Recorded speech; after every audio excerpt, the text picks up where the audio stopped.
Assalamualaikum warahmatullahi wabarakatuh. Pak Ustadz Muhibullah. Waalaikumsalam.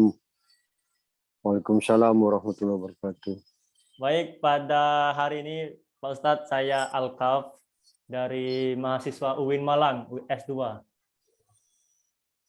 Oh iya. Nah, ini kami dapat tugas untuk mewawancarai seorang guru yang berpengalaman dalam mengajar PAI, Pendidikan Agama Islam, untuk pengalaman mengajar dengan daring seperti itu. Oh iya. Jadi ini tugas dari dosen kami dari pembelajaran media. Nah, Pak Ustadz, udah berapa lama ngajar PAI? Hampir 15 tahun. Di sekolahan mana itu? SMP Negeri 1 Muara Lakitan. Tapi Pak Ustadz asli orang Muara Lakitan? Aslinya Kota Lubuk Linggau. Oke. Jadi bagaimana menurut Pak Ustadz sebagai guru yang baik dalam menyampaikan materi pendidikan karakter di dalam era pandemik ini? Ini kan kita kan online tuh. Nah, itu gimana caranya menyampaikan materi dengan baik dan benar? Iya, sebagai guru, tugas kita adalah wajib mendidik dan mengajari sehingga anak-anak harus sukses bagaimanapun keadaannya.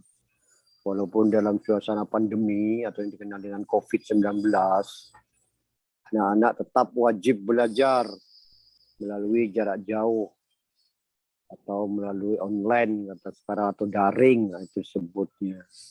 Jadi bagaimanapun keadaannya, anak tetap wajib belajar walaupun dengan jarak jauh. Kami sebagai guru PAI yang memprioritaskan kepada anak-anak untuk senantiasa tetap belajar, jangan meninggalkan kewajiban terutama yaitu belajar dengan rajin, belajar dengan tekun, karena kesuksesan itu tidak bisa diraih tanpa belajar. Oke. Tuh. Kalau Bapak Ustadz ini kan seorang guru yang cukup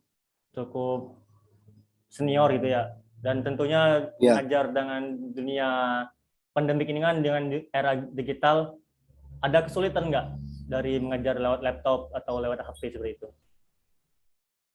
Yang jelas kalau bagi kami sendiri tidak begitu ada kendala tentang kesulitan. Tapi anak-anak jelas mereka kan ada yang jauh, yang perjalanannya mungkin ditempuh kalau jalan kaki mungkin 10 menit atau 15 menit. Jadi tempatnya agak jauh, masuk ke pelosok. Mungkin sinyal yang jelasnya agak sulit untuk melaksanakan belajar secara online, belajar secara daring. Karena dan juga di antara mereka anak-anak kan kemampuannya berbeda-beda. Ya. Kemampuannya berbeda-beda. Ada yang mampu memiliki HP Android, ada yang tidak mampu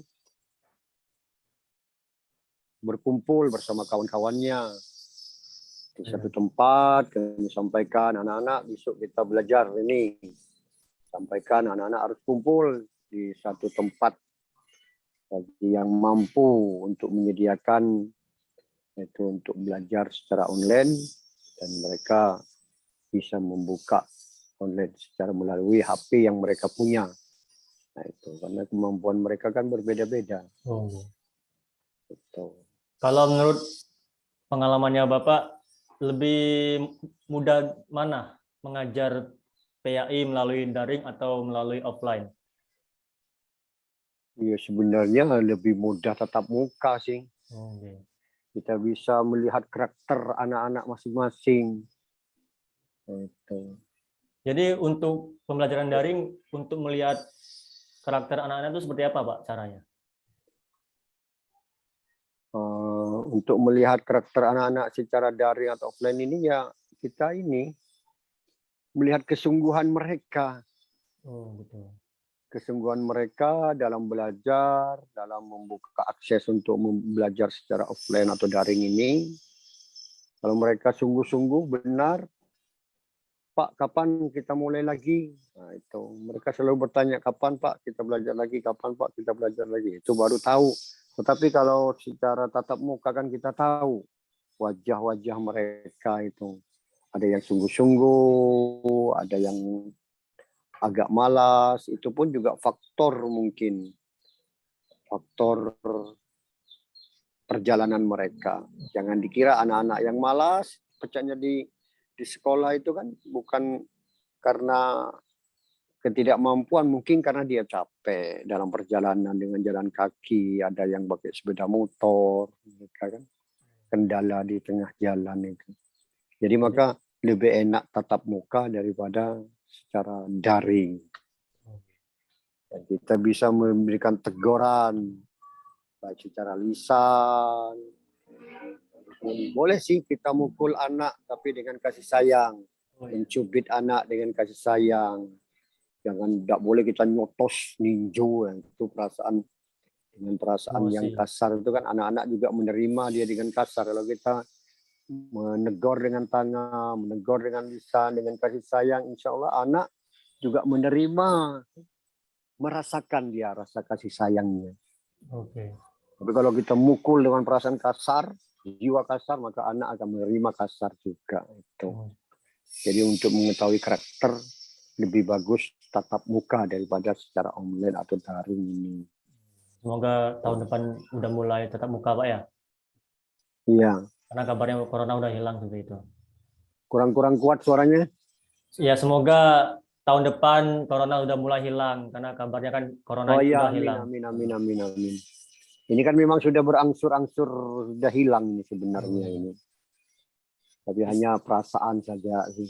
Ya, jadi selama ini, selama Bapak mengajar online, tantangan apa Pak yang paling sulit untuk menanamkan karakter pada siswa? Tantangan? Ya, tantangan seperti apa yang sulit menurut seorang guru untuk mengajar dalam komputer atau dalam HP, melalui HP? Ya tantangannya ya anak-anak, kesiapan anak-anak itu benar-benar sungguh-sungguh apa tidak. Kita sebagai guru kepingin menyampaikan dengan sesungguh hati, dengan semangat benar agar anak-anak itu menjadi anak yang cerdas, pandai, yang bisa membanggakan kedua orang tuanya, bisa membanggakan masyarakat itu. Jadi kita kepingin, maka inginnya anak-anak itu supaya dekat dengan kita, bisa tatap muka. Jadi bahwa masa depan mereka itu ada di tangan mereka, bukan ada di tangan orang tuanya. Oh ya, itu sebenarnya yang kami inginkan, supaya bisa mendidik secara full kepada anak-anak itu apa yang kami miliki. Apalagi seperti saya kan umurnya sudah hampir 4 tahun lagi mungkin pensiun, tidak ngajar lagi. Oh iya. Itu. Jadi ketika Bapak memberi materi tentang pendidikan karakter pada siswa, apakah siswa itu sudah dapat mengamalkan apa yang Bapak ajarkan dengan baik? Ya, insya Allah. Apabila kita memberikan contoh yang baik, maka anak-anak akan mengikuti contoh yang baik. Semua anak-anak itu mereka sebenarnya terlahir dalam keadaan baik. Karena lingkungan lah. Ya. Karena lingkungan di pengaruh rumah, lingkungan, ya. lingkungan masyarakat, tetangga, itu yang membuat mereka kadang-kadang cenderung terjerumus ke perbuatan yang tidak kita inginkan. Oke. Jadi kalau manusia itu pada hakikatnya semuanya ingin baik. Semuanya ingin baik, tetapi di perjalanan karena faktor keluarga, faktor tetangga, faktor lingkungan itu yang membuat mereka kadang-kadang rusak. Tapi kalau semua guru, semua pendidik, pasti mereka memiliki jiwa dan semangat yang terpuji untuk menjadikan anak-anak itu sukses. Dan mereka juga semuanya kepingin sukses.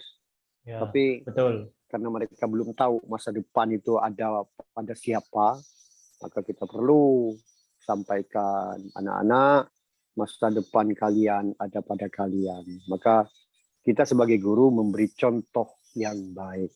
Nah, Oke. itu. Jadi selama Bapak mengajar melalui daring ini, selain sinyal, apa Pak halangan untuk mengajar melalui HP dan komputer ini?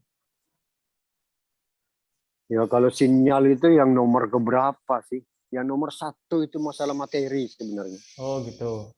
Mengapa seperti itu, Pak? Masalah materi untuk membeli itu, membeli Buku. kota Oh, beli kuota ya. itu yang menjadi kendala. Ya kan manusia tidak sama. Ya, betul. Ada yang mampu, ada yang tidak. Itu kadang-kadang kasihan kepada yang tidak mampu. Minder sehingga membuat minder mereka. Jadi ada beberapa siswa yang bisa dibilang belum mampu membeli kuota setiap bulan seperti itu, Pak ya? Iya benar. Yang kan membeli kota untuk makan saja kadang-kadang sebagian anak itu ada yang tidak mampu. Ada yang diantara mereka kan ada yang yatim, ada yang yatim piatu, yang harus menunggu uluran tangan saudaranya, mungkin orang lain. Jadi apakah ada tindakan dari pihak sekolah atau kepala sekolah untuk meminimalisir masalah tersebut, Pak? Masalah kuota. Apa disubsidi dari sekolah atau tidak? Ya sebenarnya ada sih sebagian itu dari yang mendapat subsidi, tapi itu pun tidak memadai. Oh ya. Ya anak-anak sekarang kan ya dikasih kota untuk belajar secara jarak jauh. Mereka gunakan untuk main game. Oh ya. Untuk main-main apalah, kan sekarang anak-anak lebih pintar dari kita kadang-kadang. Ya, betul. Baik, Pak. Dari 10 siswa nih, misalkan dari 10 siswa yang Bapak ajarkan tentang materi pendidikan karakter, dari 10 siswa ini berapa kira-kira yang bisa memahami apa yang Bapak ajarin? Dari 10 siswa? Misalkan dari 10 siswa, sekitaran berapa yang dapat memahami pelajaran yang Bapak ajarkan? Ya anggaplah 60% itu sudah kita syukur. 60% udah luar biasa itu, Pak ya? Iya, dari 10 siswa atau 50% itu kita sudah bersyukur asal mereka sudah bisa mampu memahami secara daring ini. Karena memang sulit kalau secara daring. Oh iya. Kita sudah anak-anak ngerti Pak, apa mereka mungkin lagi tidur, lagi makan kan. Jadi kita memang sulit tapi kita usahakan untuk memberikan pemahaman semaksimal. Dan nanti ya begitu kita kasih tugas kan mereka tahu.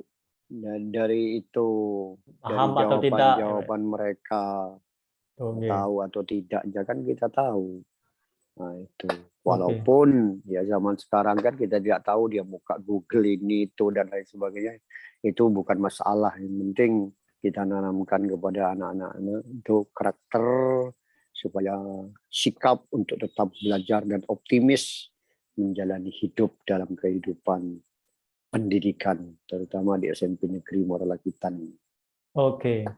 Terakhir Pak, pertanyaan terakhir, apa harapan Bapak untuk pendidikan Indonesia ke depannya? Harapannya yang jelas lebih meningkat dari tahun-tahun sekarang. Apa itu peningkatannya? Semakin tahun itu lebih meningkat pendidikannya. Dari aspek apa, Pak? Aspek pendidikannya, jiwanya, karakter pemikirannya itu harus lebih meningkat memang. Karena anak-anak sekarang nih terhadap orang tua, terhadap guru hampir menyeluruh.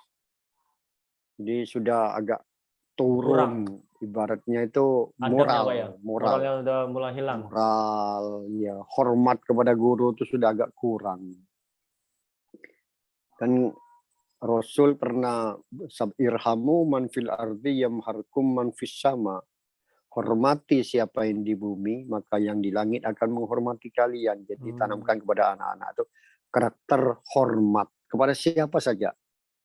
baik Oke. kepada orang tua, kepada teman, kepada guru, kepada kerabat, tetangga, saudara harus tetap jiwa hormat. Walaupun ilmunya setinggi langit, kita harus tetap hormat. Seakan-akan kita tidak punya ilmu. Oh iya Walaupun betul. anak-anak kaya raya, seakan-akan kita tidak punya harta. Jadi tetap hormat. Tetapi kalau mereka merasa pintar, merasa kaya, merasa bapaknya pejabat, itu susah anak-anak untuk menanamkan moral atau karakter yang baik. Jadi itu. Jadi harapan kita sebagai guru semoga murid-murid itu mempunyai moral lebih baik daripada sebelum-sebelumnya, Pak ya. Iya, benar. Karena dunia ini rusak, pemerintahan rusak karena moral yang rusak. Oh iya. Oke. Baik. Pendidikan akan rusak kalau moral gurunya rusak. Oke. Baik. Oke, Saya terima kasih untuk waktunya Pak Munib.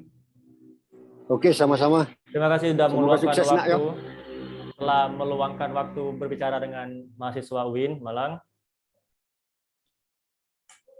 Oke, Oke, semoga sukses selalu. sampai bertemu lagi. Assalamualaikum. Oke, waalaikumsalam warahmatullahi wabarakatuh. Terima kasih banyak Ustadz Munibullah. Sama-sama.